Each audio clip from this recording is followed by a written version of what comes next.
Hello, friends. Welcome to the Hope Hotline. Hope you're doing great today. I am. Yeah, you are. I am doing great. I am one happy chick. I'm a little out of breath, but today is a good day. You know why? Why, girls? Because the joy of the Lord is my strength. That's the way to do it. I choose joy.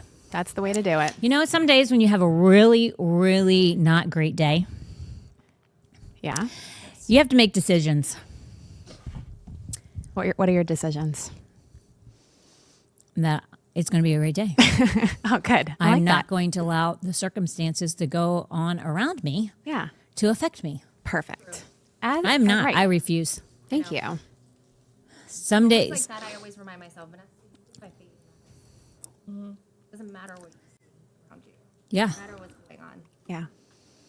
Yeah, what you got to do is conduct yourself. And are you going to hit it out of the park every single time? Probably you're not, not. because even today, though I've made some major choices and I've handled things as biblically as I could or as biblical as possible, I failed a couple times and had to go, oops. Now, that's not good. That's not right. But on the whole, and then I end up going, man, I've grown. Like spiritually speaking, I'm like a better person Yeah. than like I've ever been. So that makes me really happy. Yes. Like I'm like, oh my gosh. I know. You have to. You gotta see the wins, even if they're little or a little, not right away. They're like maybe a little bit delayed. You gotta see them. And you got to appreciate where you're at in Yes. in the trials that come your way or whatever. Right. You got to just sit there and go, I know. man, if this would have happened to me a while ago, That's true. maybe even a week ago, Yeah. I would not be doing it or handling situations like I am right now. That's true. Like, Okay. You're I'm preaching. really happy. You're I preaching mean, right now. I'm pretty preaching. stoked, to be honest with you. Okay. I like this. I love it. So, in the bad things, and when you have rough days or trials and tribulations come your way, or you're not feeling that great, how you handle it will like literally turn things around for you in more ways than one. Did you stalk my Instagram post? No, I didn't. I literally just posted that. What? Yeah, I had it like brewing inside of me, and I was like, I just gotta spew it out. What did you spew? It started from like people thinking that they know the full picture when they don't know the full picture. So like when you're not in a leadership position, whether it's in government or at a church or at your job or whatever, if you don't know why people make the decisions that they do, you don't know every angle, you don't know why things are being discussed, you don't know what they're doing. Yeah. But if you trust your leaders, then you can trust that they're doing this for the best as a whole. Yeah. Even if you don't understand it. And so, I said that, like, I think in general, people think that they know more than they do. And so one of the things I said is that if you're not even making good decisions for yourself as a 40-year-old woman, and up to this point, you haven't made great decisions. You think that at the level, let's say like at that Trump you're is at, Mm-hmm. or your boss is at, like you're going to make a better decision. And you can't even make the small micro decisions that are getting you out of the place that you're at right now. So I just reminded people, you can't be delusional. Like you got to self-reflect. You got to look at yourself. And before you post something, I am judging you. And you can judge me too, but like I'm judging you. And if you're saying things that I know that you don't know the full picture, Oh yeah. like you look like a fool. And it's not like, that's just the truth. And I know, and I can smell COVID. I can smell division. I can smell what the top people are trying to do to us. They're trying to pull us apart again. They're trying to make us hate each other again. But here's the thing, and I would say all of that is true.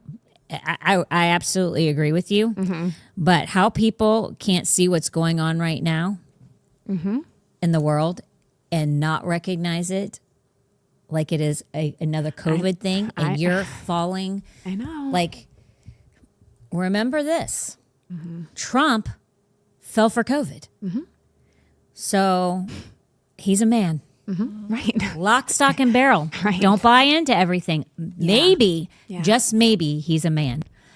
And he doesn't walk in the spiritual realm like you do. So maybe you need to tap into the spiritual realm and find out whether or not, just Right. like COVID stank, smelled, and had Satan all over it. Yep. Maybe you need to look at these things, because even if they look righteous doesn't mean they are. Correct. Because that's why people fell for COVID, because it was a righteous endeavor for people. Yeah. They were saving people's lives. Right. Were you saving people's lives? Yeah. And if you do it the world's way, it's not going to be good. It leads to, And never will be it's not good.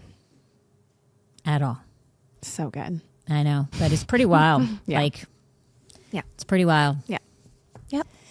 Okay, I'm going to let you do your thing first. Okay, here we go. And then I'm going to do my thing. All right. Alrighty, if you're on Facebook, hello. Say hi in the chat so we can say hi back to you. If you're on YouTube and you're watching right now, also hello to you. You can also write in the chat, or you can come over to Rumble. You know, that's where we're at. We've got Anne-Marie, we got Talia, obviously here with me, and my mom's here. And yeah, I feel that way about myself too. I do, exactly. All right, so we have the podcast is available later on, obviously, as an audio podcast. You guys can watch on Spotify and Apple Music and all the good things, Amazon, everywhere. Everywhere that audio podcast is available, we should be there as well. If you do see something where you're like, hey, I didn't see you over here, send me an email, because we're always looking for different things to do. So please send us an email if you think something would be up our alley. We're always open to things. So we'd love to hear from you if there's anything cool and exciting going on that we have missed, because, you know, that happens.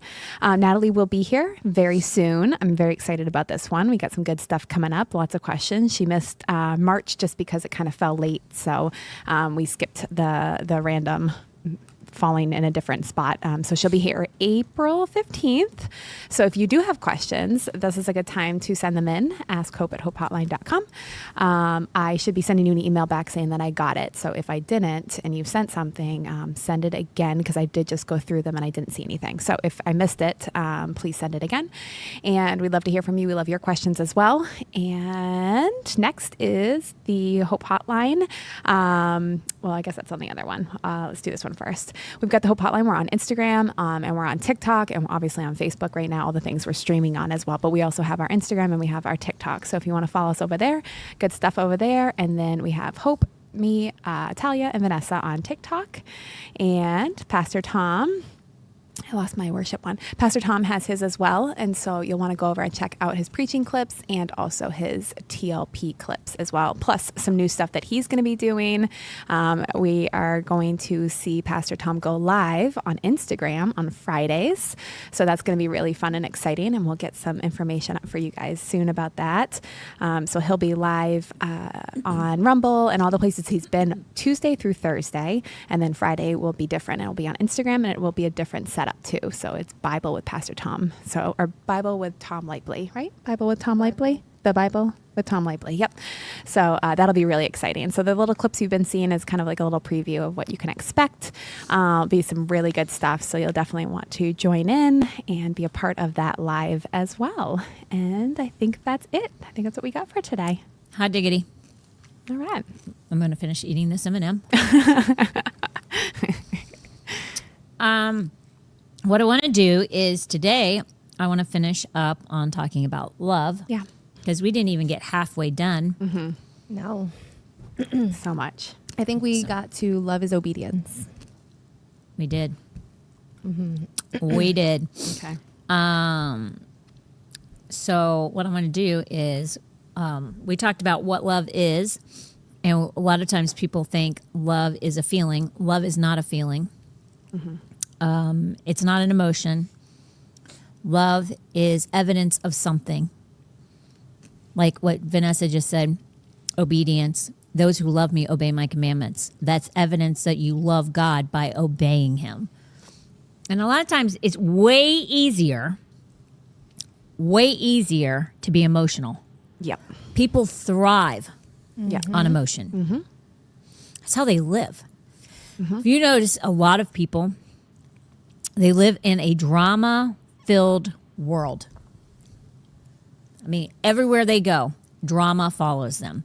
From their home to their job, to their church, back to home.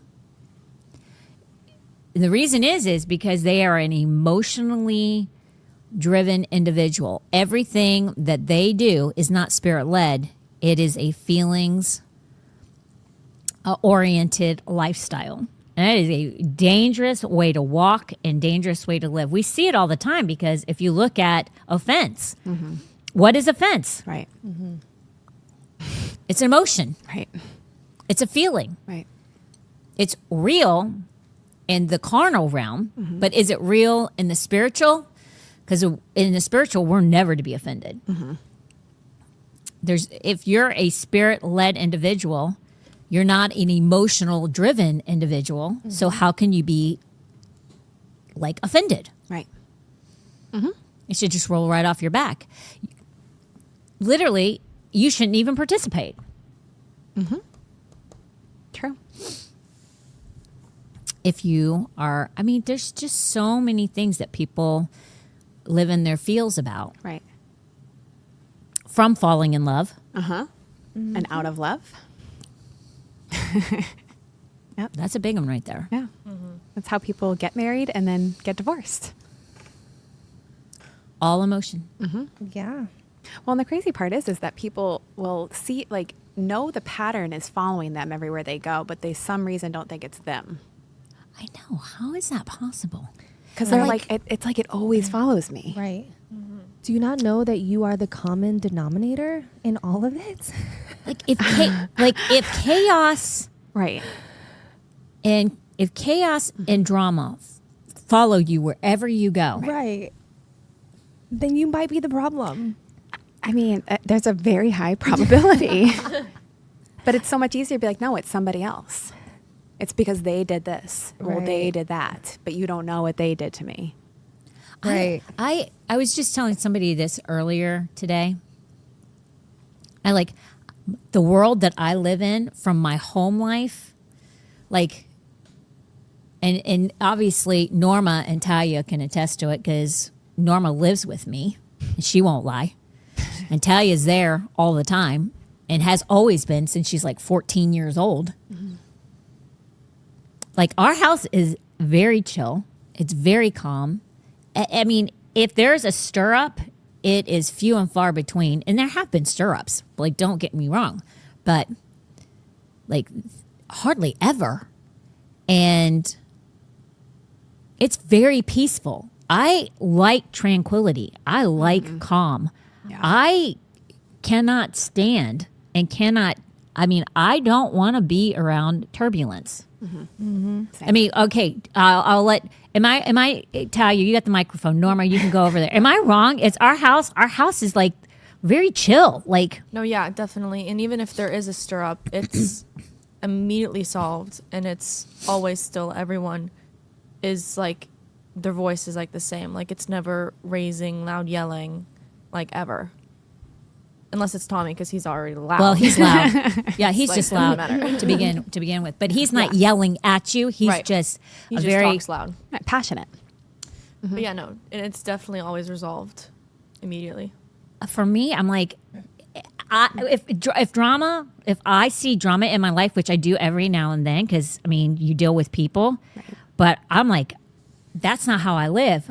And Yeah, no. I know both of you guys' homes. That's not how you guys live. Right. Absolutely not. I protect my peace at all costs. Same. That's what I say. Yeah. Yes. If whatever it is going to cause me not to have peace, you know what I do? I cut it out like cancer. Yeah. Literally. It will not be allowed. And you really should be like that. If there is something or someone, obviously if it's your spouse, you can't do this, but if there is something or someone that is so emotionally out there that that's how they live, and drama and chaos and divisiveness and everything follows them, you might think about whether or not you should have that person in your life. They have way more cons than they do pro. And when you're determining who is going to be in your life, you kind of need to make should you write it out more than mentally have one in your head? I mean, sometimes I'd be lying if I said I didn't literally have somebody in mind and write out their pros and write out their cons on paper to determine whether or not they're worth my time. Yeah. What'd you decide? Sometimes yes, sometimes no. Okay. Yeah. Unless God has purposed that Right. I'm supposed to Right. be in their life. And then I have to overcome all of that. And that happens, but it's very rare that God does that to me. Because most of the time, those people, he already knows that if you take them under your wing, they're not going to change. So you're casting your pearls to swine. They're not, it's like the word says that unless Jesus draws them in, they're not going to be saved. So you can't just like, I'm not saying you don't go soul winning, because you should. You should be presenting the gospel every chance you get, because you don't know who is being pulled in at that time. Right. So you do have a job to do, but you don't beat the door down when you see that rejection is sitting right there in front of you. You don't keep trying to. You don't do that. You say they're not ready. Yeah. They're not ripe yet. Yeah. So, but for me, and God knows that if he's going to put somebody in your path and he's going to say, listen, I want you to kind of like take them under your wing and try and help them and eliminate some of this stuff in their life. And you do that, and then they have a decision to make. Yeah. And a lot of times, nothing ever changes. I've not experienced too many people actually do what it takes. But again, narrows the way. That doesn't just apply to sin. That applies to your Christian lifestyle as well. Most people, when they become a Christian, will do just enough to get to heaven. They won't chase after holiness. Narrow are the people that say, I'm all in. Yeah. Galena had a good question. She said, Who is that? Galena, she said, how do you cut out people nicely? Or like, how would you cut them out? Well, the thing is they may never think it's nice. Right. I mean, you can try and be as nice as you possibly can, and you can say things as sweetly as you can, but they might not take it the way that you're trying to. And it just depends on the situation. If it's family, that's a very tough one. I mean, when it's family, it's very, very tough, because it doesn't just involve you and that person. If it's a friend, it's way easier, right? Because there's not too many dimensions to that relationship. When it's family, though, that's multidimensional. Yeah. Because it involves parents, siblings, cousins, aunts, uncles. I mean, depending on who it is, Yeah. it's a big deal. Yeah. So that, Galena, talk to me in private, and then you tell me who it is, and then I might be able to help you. But that one's a tough one. I got asked this question last week, and it was a friend that had been in this person's life, not local or anything, and for like 2 decades. And she's starting to realize as she's getting closer to God that this person is very, very critical. And she's like, I don't even know what to do at this point, because every time I say something, she's like, oh, you're better than me. Like it always goes back to that. And so my advice to her was every time she says something critical, just stop her and be like, hey, can we pray about that real quick? Like, let me pray for that. And, or like if she says something about you, or just always do that. People that are critical hate that. So typically they just start shutting down, and then they start pulling away. It kind of makes them pull away versus you have to pull away. I've seen that work before. Who did you say that said to do that? Wasn't it somebody that you were listening to that was like, not Jonathan. Jesse Duplantis. okay. And he said like, he said whenever someone's gossiping, or trying to like be like, oh, like this person has this issue, like trying to like gossip, right, and like slander them. Let's pray about it. Let's pray for them right now. Yeah. If somebody is saying if in this case with your friend, if everything she says is met with, oh, you think you're better than me, I would stop I would stop literally and be like, okay, wait a minute. Me thinking I'm better than you is affecting our relationship. What I need for you to do is explain to me, like as if I'm dumb as a box of rocks, in simplistic terms, how what I just said implies that I'm better than you, so that this doesn't continue. If you make them dissect, that's good. because biblically speaking, they're going to have to use biblical terms to like break that down. And when it comes right down to it, they're going to find out, is she really better, or is she actually operating biblically? Because they're going to have to say, biblically speaking, how you are saying that they're better, you're better than them. They can't just, it can't be driven by emotion there either. Right. Well, I believe you mean, no, biblically speaking, how is what I just said me saying that I'm better than you? And that's good. What you just did right there. Like, 'cause that's what people that are, you're not easily gaslit, Hope. And so the people that are, they forget to go back to the main question. And so that's what you have to do to stay in control of conversation. You have to do what Hope did, because a lot of people have a hard time having that first, like, can you explain that to me? And then they're like, oh, well, you don't understand. And then they let go because it's like, oh, I don't want to fight.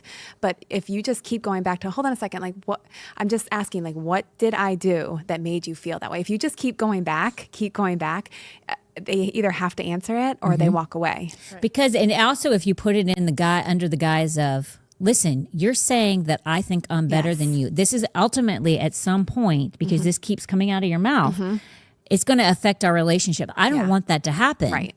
So let's avoid that from happening by you explaining to me what you mean by that. Yes. And how I am doing that.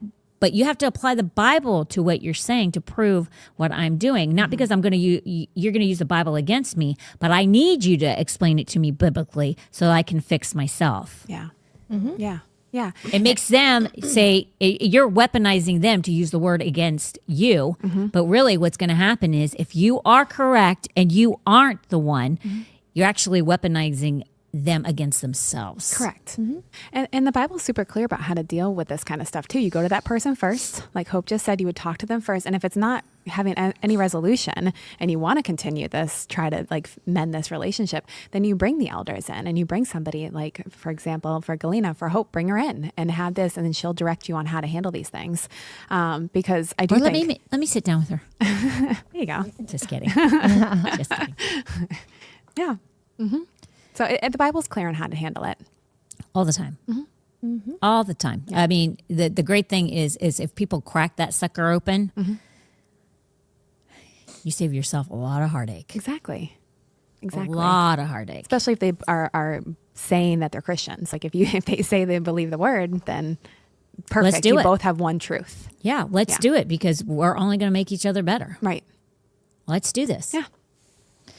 So we're going to go from obedience to fear. Oh, okay. Love is equal to no fear, which means peace, which is what we were talking about by accident, which is what one of the things me, you, and Vanessa were saying. And Vanessa said it great, which she protects her peace at all cost. And I would suggest that everybody uses that terminology, because that's perfect terminology. Yeah. I mean, everybody should protect their peace at all cost. Yeah. Because nobody and no thing is worth your peace. Nope. Nobody and no thing. I agree.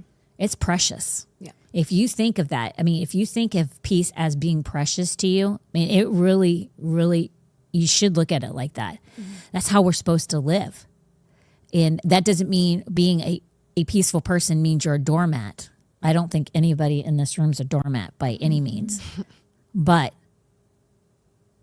even in the midst of being able to stand up for what is right, or having to, walk through some difficulty or whatever, you can keep your peace the whole entire time and be happy the whole entire time. Yeah.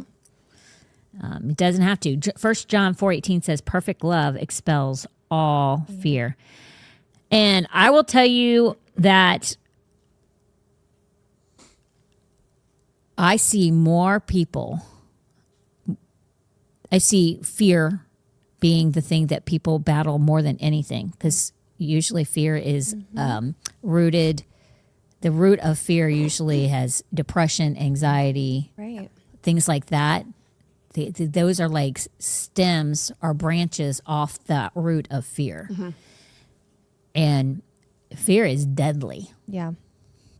You really will know how settled somebody is as far as their understanding on the love of God, on how much they walk in fear. Yeah. I've heard it said once that fear is putting your trust in the wrong kingdom. Yes. I've heard that same thing. Yeah. I heard it said a different way. Fear is faith in what Satan can do versus fear is what the Lord can do. Yeah, literally. I like it. If you fear, it means that you lack trust in God, and you don't think that God is as good as He is. Yeah. And the cool part is Absolutely. that's another opportunity. If you have fear, it's an opportunity to just self-reflect again, Yeah, and literally. then change your ways. Don't get upset with yourself because you have fear. Now do it different next time. There'll be another chance. Totally. There's always another opportunity Always. to overcome. Always. I mean, Right. every day something's going to come across your path to Right. make you, and you have a decision whether it's like, Yeah. I don't have time for that. And then it's not even as if it ever was a blip on the screen for you. Right. Then there's people who will look at it, ponder it for a second and say, no, I'm not doing that. Yeah. Then there are people who will stare at it and say, is that real? And then there are people who will live in it. And that when you start living in it, you start building. Right. Yeah. Right. Once you make a comfy home for it, it's Oh, yeah. going to stay. Right. Don't let it literally walk past it as if it doesn't exist. Or Yeah. even if you look at it for a second, you just keep walking past it. I mean, you have decisions to make on whether or not Yeah. you will allow something to host in your mind or in your heart. And I mean, I will tell you, like, when I see people who are deeply embedded in fear, you spiritually know something is out of alignment with them. That doesn't mean that they don't have, they're not, that doesn't mean that they're people who don't have a loving walk with God, that aren't saved. Right. It means that there's an alignment issue. You can still drive your car and it be True. out of alignment. Yeah. Very true. Okay. Yeah. Yep. But are you driving your car best? No. And will your tires go out more quickly? Yes. Yeah. Because that's just life. But you know somebody who knows the love of God because they're very secure. Yeah. Yeah. They literally are secure within themselves. And that is a great place to be. True. They're secure in their walk with God, Yep. and they're secure within themselves Yeah. and where they stand with God. There's no anxiety with somebody that lives like No. that. And I No. know that for me, whenever I feel like fear is trying to like come in, I'm like, I stop myself and I self-reflect. And I'm like, am I trying to control the outcome of whatever scenario is causing me fear? Right. And it's like, Right. am I relying in my own strength Right. and in my own understanding? Right. Yeah. And a lot of times, if I'm honest, I am. And so that's when I'm like, all right, no more. I surrender this. And then all of a sudden, there's like like a flood of peace that comes in when I'm like, when I acknowledge that this is what I'm doing, Yeah. and I like course correct. Yeah. All the time. But you have Yeah. self-examination. If fear is dominating your life, Yeah. it's not because God is not present Right. in your Right. life. Right. It means that you don't understand the love of God Right. and you don't trust it. 100%. That's what it boils down to. Yes. Yep. Yep. And until you do, you will be a mess. Yeah. Well, there's differing levels of messes. Some people literally can function and it doesn't really affect them that much. But over time, if you allow it to continue, it's like anything. Like we have people who built these little berms in our neighborhood so that like when the cars drive by, the lights don't flash into their houses. So they started out really like these little tiny plants. Yeah. But now they're super tall. Right. And if you don't think that that's not what's going to happen to you with fear, I know. it can start out so small that it's negligible and it really doesn't affect you very much Right. until Yeah. The big thing. if you don't eradicate it, Right. it grows Right. Right. and it gets bigger. Yeah. True. Yeah. Or something big does happen. If you can't control fear just in the day to day, when Right. one big thing happens, Right. like how are you going to handle that like what appears to be very big when you can't even manage the little things, Oh, yeah. you know, in the day to day?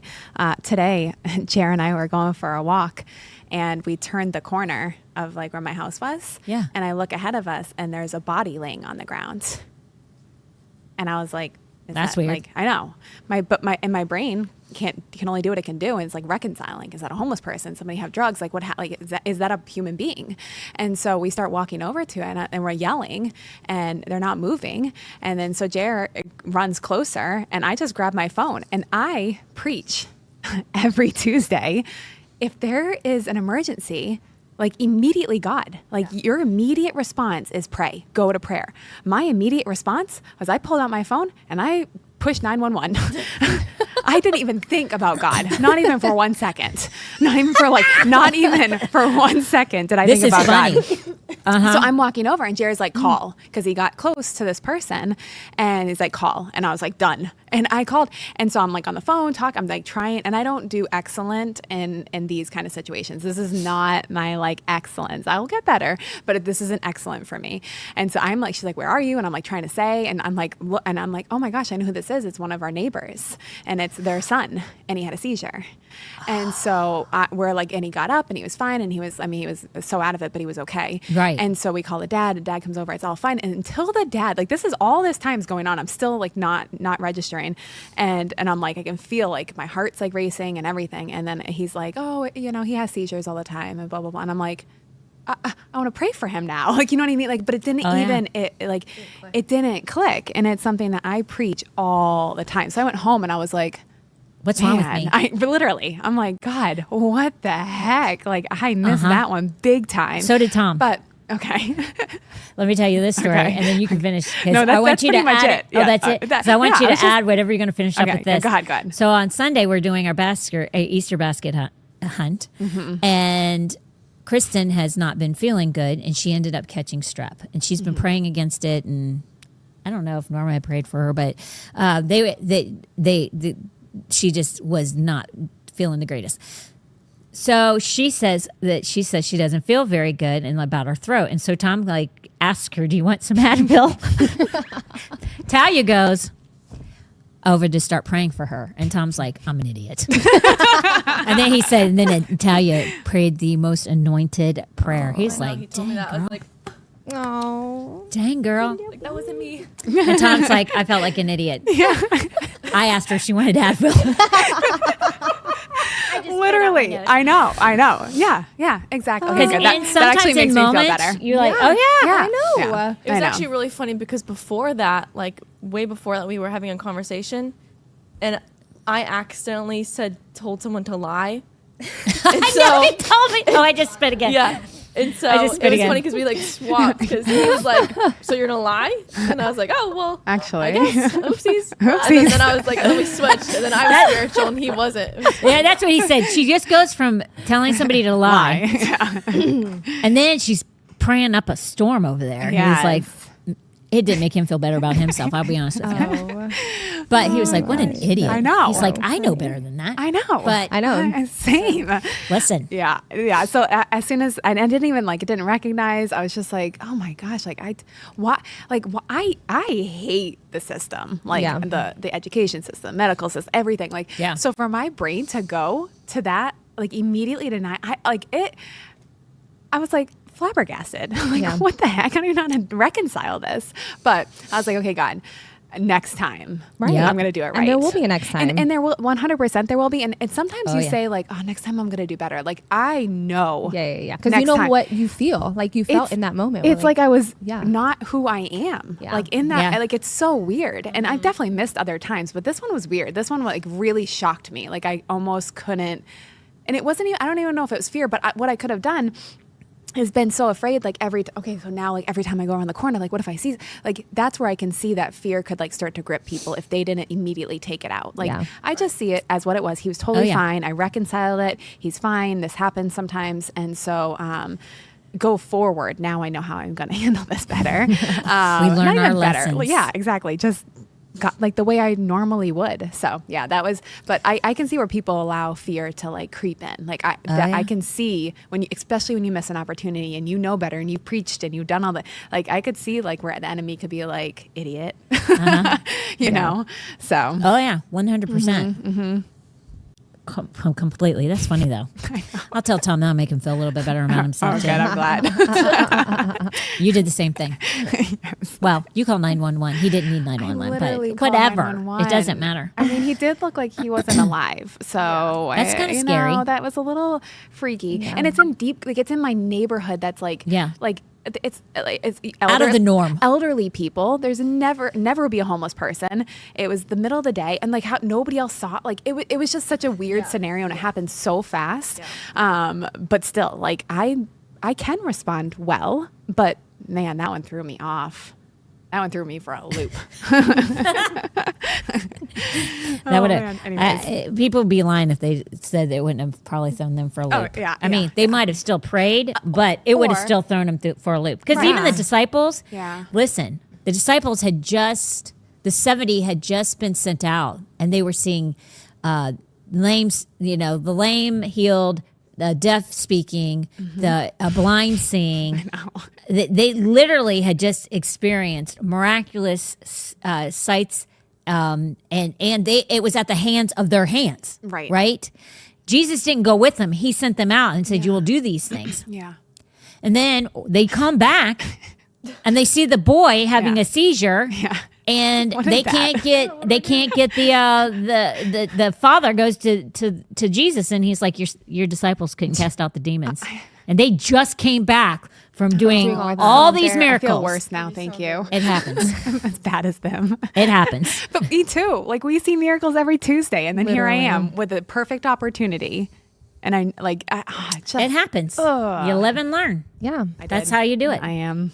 You're a better person for next time. That's it. I will be. You grow from it. You just hope it's somebody who really needs, like, is in a wheelchair, because you're going to be pulling that sucker out. Oh, I know. And I've been praying. Like, I want to see somebody get raised from the dead. Yes. I want people out of wheelchairs like that. Those are definitely huge things in my heart. Oh yeah. Start imagining them. You'll see them happen. Oh yeah. Amen. For sure. Love equals action. Yes. And I love that one because it's true. How you act will display if you love. 1 John 3:18 says, "Let us show the truth by our actions." So the truth is very powerful, because I always say for me, I'm like, what is my truth? And then I have to live based on that. For example, I'm not a person that can be a certain way to your face and then be another way behind your back.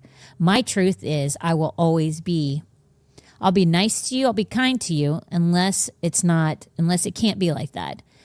But it doesn't mean that I might like you. That doesn't mean that. If I am nice and kind to you, it doesn't mean necessarily I like you. It means that the scriptures have a prerequisite for me. And that is that I'm to love one another. We're to favor other believers. I'm not going to be mean to you. But are we going to be more than an acquaintance? Probably not. Right. But that's truth. You have to live by your truth. What is your truth? And you have to live in that truth, but you have to do it in love. Does that explain that pretty good? Yep.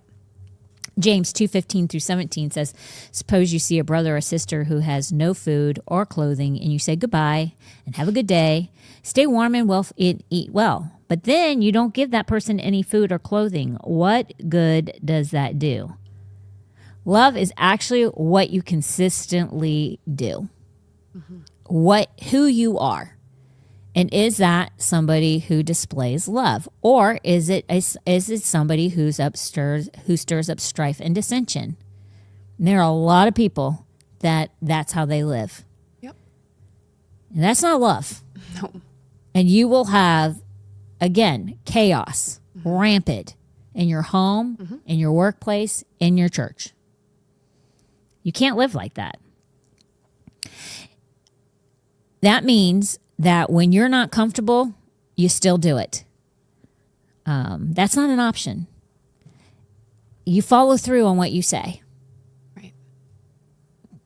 That's not fun, but you still do it. I mean, that's what love does. True. So your actions are really important. A lot of times people don't think that way. Yeah. They just think if they say it, then that's good enough. Right. But like the old adage is, actions speak louder than words. It's truth. Like, how many times for me, I hate hearing somebody tell me over and over and over and over and over and over and over again that they're going to do something and they never do it. That's so annoying. Yes, it is. Yes, it is. But a lot of people live like that. Yeah. Is that loving, though? You're telling somebody you're going to do something over and over and over again because you know, for whatever reason, it's either bothersome or it causes them angst or it causes them to not have a better life themselves, because families do this to one another all the time. I'm going to change. I'm going to change. I'm going to change. And because you're not changing, it affects the whole entire house. Yep. Is that love, though? No. Just because you say it doesn't make it so. Yeah. Right. And even the best of intentions, unless they come to pass, aren't the best. Yeah. True. Yeah. I don't care about your intentions if you're not going to do it. Right. Yeah. Well, the Bible is also clear. Let your yes be yes and your no be no. All else is from the evil one. So if you say it, just do it. And that is Right. like, and then you break down your And then be trust and your slow- witness. and be slow to speak. Then, Right, If exactly. You If you can't, don't- if right. you can't like do what you say, then don't say it. Yeah. Yep. Make sure you really mean it. Right. Yeah. Make sure you really can do it. Otherwise, Yeah. Especially when the ripple effect is that it's not just affecting you. Like now you're affecting your family and your wife Yeah. and your kid. Like, and it just keeps going. Yeah, for sure. Yeah. and not to say it's a big deal, but eventually it probably will be a big deal. Because listen, guess what? If you tell somebody over and over and over again that you're going to do something, and it might just not be one thing, usually it's multiple things that people do this with, guess what? They no longer trust you or Right. believe you Right. because you don't come through. Right. And eventually, words mean something. It says life and death is held in the tongue. It also says if you speak to the mountain, our words mean something, Yeah. and be cast into the sea. When you go and you stand and you need to believe for something, or you speak something into existence, or you're commanding something, if you don't ever do what you say you're going to do, your carnal man won't even believe what you're saying about yourself. Right. Right. Because what you say means nothing. Like, it's just a lot of words because you never follow through.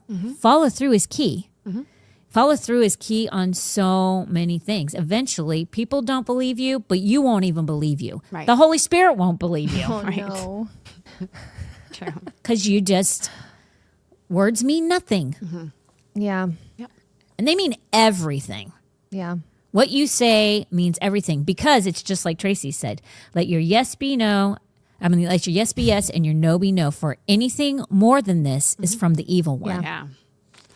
It matters. Yeah. Yeah. For sure. Yep. It matters. Does anybody want to add anything? I can't tell you how many times that back up. So Jeff is the opposite. He doesn't tell me he loves me very often with his words, but his actions tell me every single day. And so, I just think of that. You guys were talking way about more that, and powerful. yeah, it is. It absolutely is, because like he follows through. He does what he says. Like, and I might not hear it very often out of his mouth. He was like, and he always tells me, I always think it. I just don't say it. But here's the thing. I would say this to you because I don't think, Tom tells me he loves me quite a bit, Yeah. but his actions say it all the time. Yeah.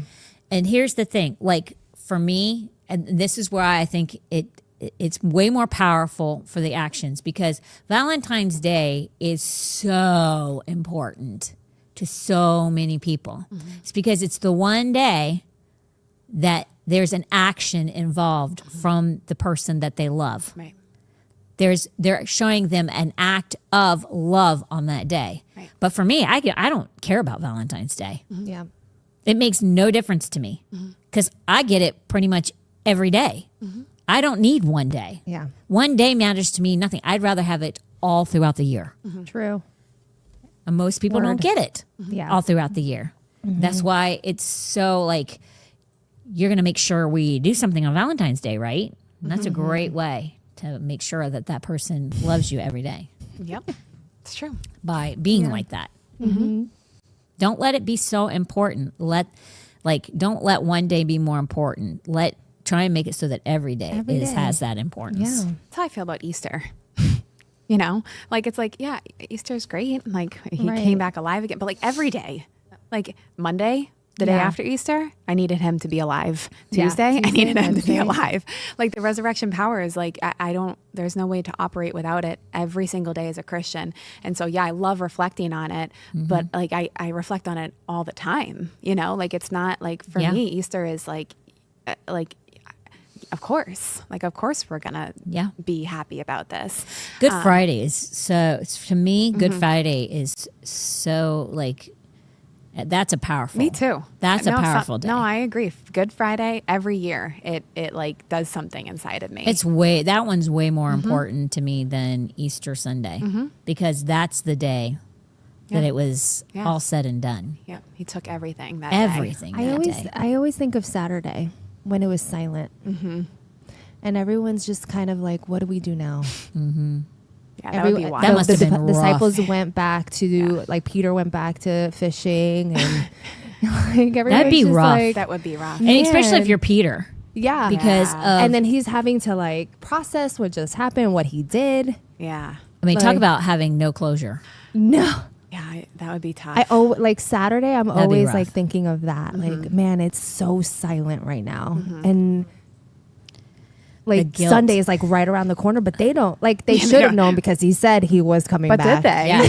But did they? You know? I think that it's like us. I think them having the revelatory knowledge of what he was actually meaning when he was Yeah. saying it is very similar to us having the revelatory knowledge of Knowing. having a spiritual body versus your fleshly body. Like, what does that mean? How does that even, like, Right. for them, him telling them that I'm here with you, but I will be going, but you'll see me again before I depart. And it's like, what? They're like, what do you mean? Huh? I'll rise again in 3 days, like Jonah. And it's like, Yeah. how does that happen? Yeah. So, like, it makes no sense until you see Makes it. sense. And then you're like, Until it and then makes you're like, sense. oh, this is what he meant, guys. Now I understand. Right. It's exactly what you said. I just couldn't see it like that. Just didn't make sense. Right. Well, that's the same thing for us. It's like Yeah. the Trinity. Yeah. It makes no sense until you actually see it. And then you're like, oh, yeah. Oh, That's exactly what you said. Yeah, I see literally. it now.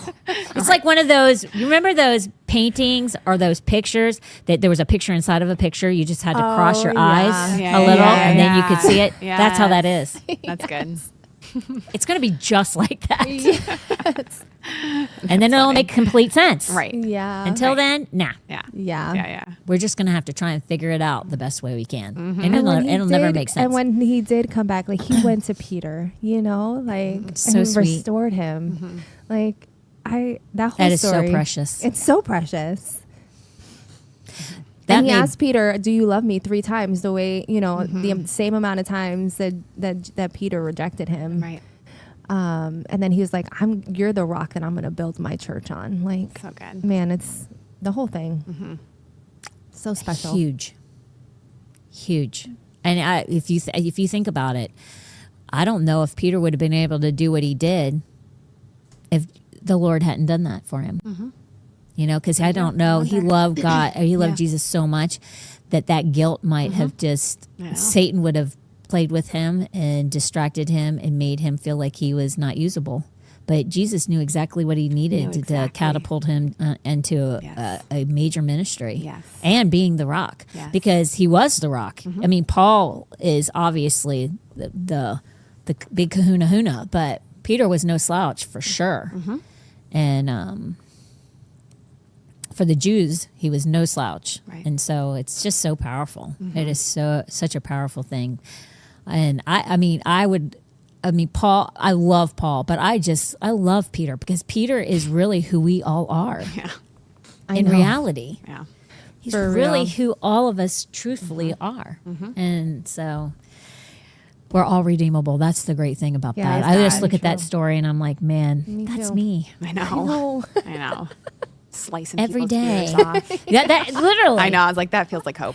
Like, That is so like if Hope and there's dare. anybody that I relate to, and the Lord was very. I was in Jacksonville. I'll share something I haven't shared. I only told Tom, and I almost cried when I did. But I was alone. I was walking in Jacksonville, and I was alone with the Lord, and I was talking and stuff like that. And the Lord shared with me, you are like Peter to me, and I was like thinking.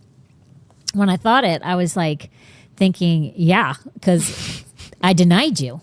I literally said, I'm going to walk away from you. I denied you. But then the Lord, I'm not going to share it because it's so sweet and so special and whatever. But I did with Tom.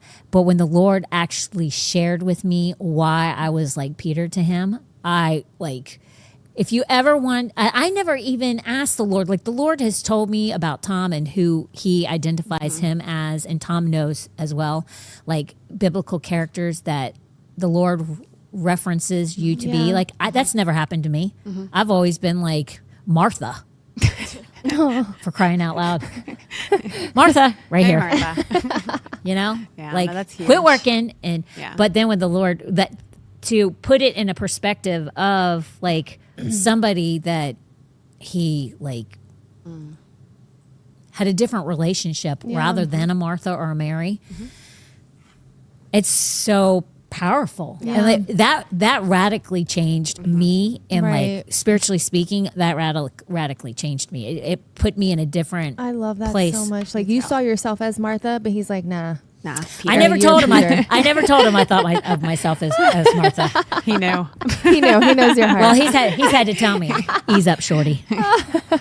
But spiritually speaking, Oh, that's that's so cool. it's I love super that. powerful. So if Yeah. I never prayed it, and he still revealed it. But it is something I would encourage a lot of people to say, Lord, when you're ready, yeah. show me who I am to you. Like in relationship, like it's crazy. Yeah. Like I how it love can that. really.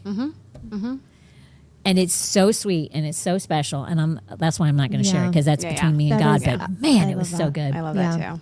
I also think Peter and John had beef. Okay. Towards each other. Let's hear it. Like why? Jealousy. Because Like, they why both would you even wanted, include that you got to the tomb first, John? Like, why would you even include that? In your face. Ultra competitive. well, I mean, well, here's the thing, because James and John, the brothers, Right. their mom is saying, hey, listen, one on your right, one on your left Uh-huh. to Jesus, right? And the other disciples are like, What what? the- what the- Because if you think about it, John was the beloved. I agree that there was definitely jealousy. Yeah. You got John the beloved, who is resting on Jesus's chest.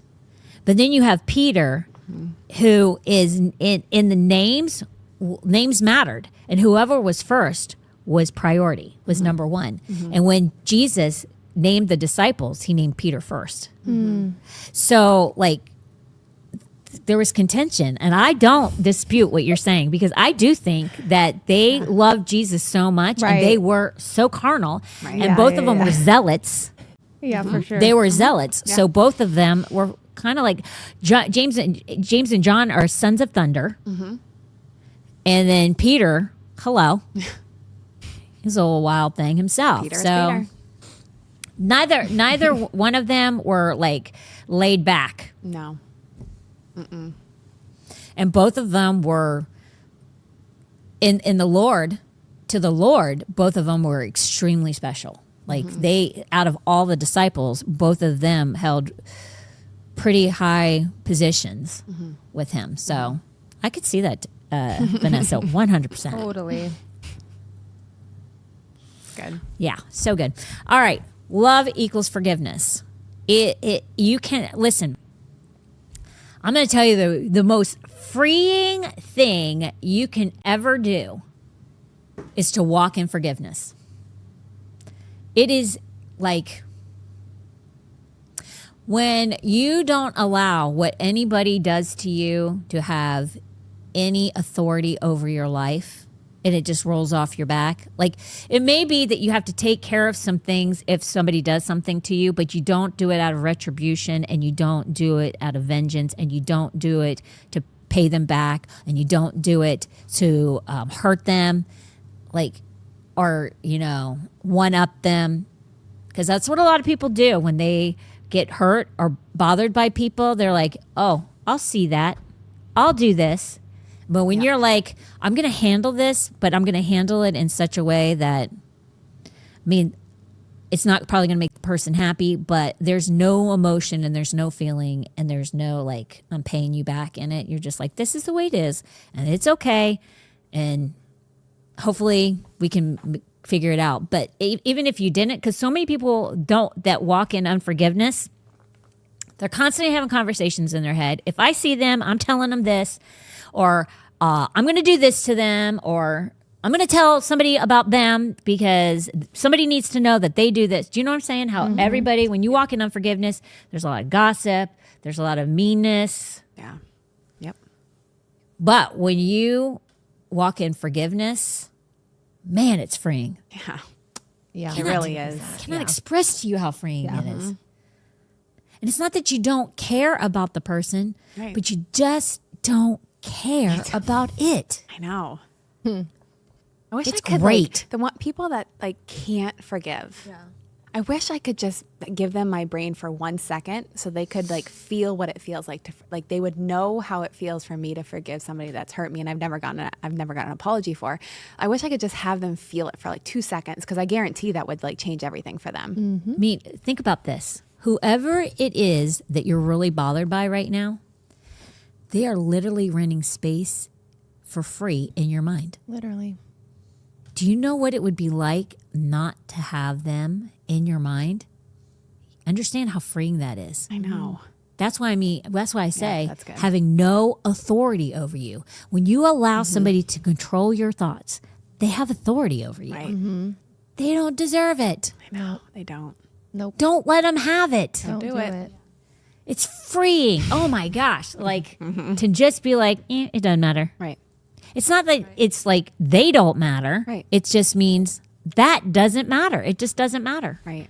Or that the situation doesn't. Especially when you put it in God's hands too. Like that's even more like freeing. Like this is yours. You Yeah. will handle it. Yeah. And then seeing it be handled. Right. Exactly. Yeah. Yeah. We'll take You're care like, of it. Tag. It's all good. You're it. Literally. Yep. And sometimes you might have to do something because it can't, it is, there are things that you can just do exactly what Talia said. But sometimes I'm going to imply something that I think you probably were actually not saying, that you don't have to do it. Nothing. Sometimes you don't have to do anything. But then there are some things that you might have to do that make you uncomfortable, whether it be confrontation or something else. There's something you might have to do, but then you get to walk away from it. Right. Right. And then let God take care of it. You do your part, he does his part, but all in love. Right. Right. All in love. All in love. And love doesn't mean a doormat. And love doesn't mean when somebody's screaming and yell at you, you're like, No. oh, okay. No, maybe. biblical No. love. Right. Lots of biblical characters never did that. But that doesn't mean that you act ugly, mean, and hateful and evil through the process. Colossians 3:13-14 says, make allowance, forgive, above all, clothe yourselves with love. Clothe yourselves with love. Yeah. I mean, like literally, that means you're putting it on. That's so powerful. When you clothe yourself in love, that means you don't hold out for leverage. You don't wait for an apology, which is because it doesn't matter. Right. You don't keep score, which is what a lot of people do. You don't keep score. Oh, they did this to me, they did that to me. They did this. It doesn't matter. Let it go. It means absolutely nothing. Forgiveness doesn't mean you forget. Forgiveness means you just move on. You don't, sometimes not forgetting keeps you from experiencing it all over again. Right. So you don't have to forget it, but you have to forgive it. And that is two different things. And a lot of times people don't forgive because pride is so big in their life. But love should be way bigger. Way bigger. I'm going to tell you this. When you walk in love, this scripture is so good. Oh my gosh. If you look at 2 Timothy, I pulled it up in, I wish I would have. I'm going to read it in the NLT, and then I'm going to read it in the Amplified. But when you learn to operate as a believer on this level, sky's the limit. Because 2 Timothy 2, it's 2 Timothy 2, right? 2:20.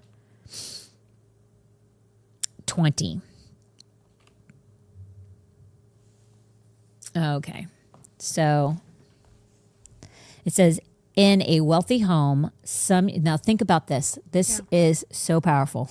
Gosh, man, I was like, Lord, let this be me. In a wealthy home, some utensils are made of gold and silver, and some are made of wood and clay. And the expensive utensils are used for special occasions, and the cheap ones are for everyday use. Now, this is where it gets good. If you keep yourself pure, you will be a special utensil for honorable use. Your life will be clean, and you will be ready for the master to use you for every good work. The cheap don't get that. Mm-hmm. I mean, when I read that, I was like, Lord, I want to be that special utensil. Mm-hmm. Like, I want to be used for every good work. But the Amplified Classic is even better. Oh, let's hear it. This is Jerry's favorite verse. I literally, it didn't change. I literally love the Amplified Classic. Let's hear it. You already know it. Because it's Jer's favorite verse. Oh, I don't know if he does the Amplified. Oh, okay. Let's hear the message. Let's hear it.